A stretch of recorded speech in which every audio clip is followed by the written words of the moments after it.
বেলজিয়ামকে 2-1 গোলে হারিয়ে সেমিফাইনালে পা রাখল লামিন ইয়ামালরা।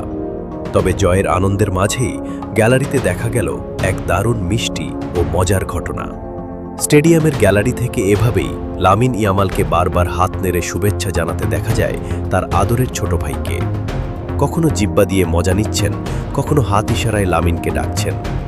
মাঠ থেকে তা দেখে হাসিতে মেতে উঠেছেন লামিন ইয়ামাল নিজেও।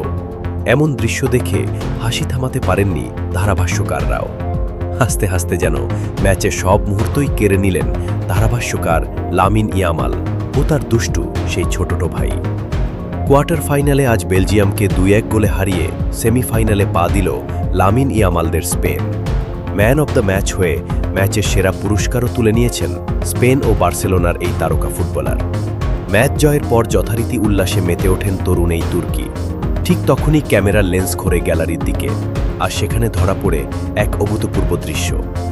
দেখা যায় মাঠের দিকে এক দৃষ্টিতে তাকিয়ে আছে লামিনের ছোট ভাই, আর ক্যামেরা ফোকাস করতেই শুরু হয় তার দুষ্টুমি ভরা সব কাণ্ডকারখানা।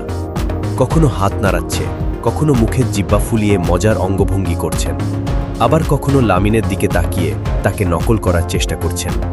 ছোট ভাইয়ের এই দুষ্টুমি দেখে লামিন ইয়ামাল নিজেও হেসে ফেললেন।